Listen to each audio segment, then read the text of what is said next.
The game's design is surprisingly pretty smart. Features like the Burial Bay and the Piper Imperium are really cool. They let you have more control over your items, permanently upgrade them, use them more frequently. These features can give a great feeling of progression and can make you feel like you have pretty good control over how you want your runs to turn out. And I think that's awesome. I also think the bosses are pretty decent, and I think the items are really fun and creative to use. They fucking nailed the items. And I love the aesthetic. The aesthetic is really appealing to look at. I love it. But I do have some major ass complaints with this game. Like, for one, there's barely enemy variety in this game at all. They're all super boring and lame. All they do is follow you, but in like slightly different ways. That's about it. There's some exceptions here and there, but not really. And it really kills the replayability. And I think it's stupid how they also pop out of the screen instantly. There's no time to react. In other bullet hell games, it's fine to do that since you're moving at a fair pace, but in this game, you're straight up as fast as you want to be. So it's gonna bite you in your ass. And there's also no actual environment around you, and it also kills the replayability. Doing environments or environmental hazards in a game with this style is definitely pretty limiting and more complicated than it usually is, because you're literally the computer mouse.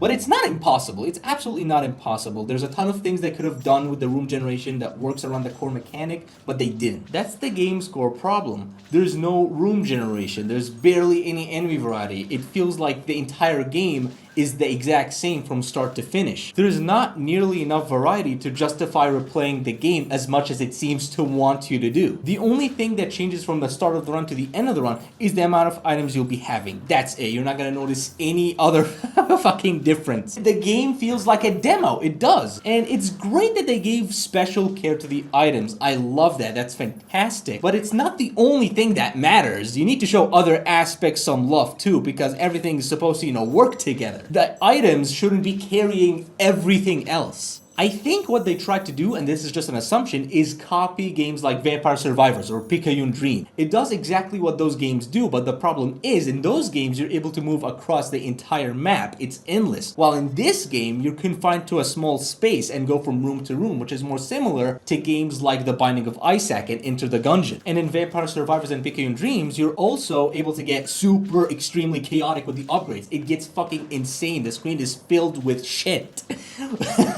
While in this game, it's more focused and condensed. So, Desktop Survivors needs to be taking notes from games like Risk of Rain and Enter the Gungeon, Binding of Isaac, rather than Vampire Survivors and Picayune Dream. It doesn't work for it. So I'm honestly feeling a 6 out of 10.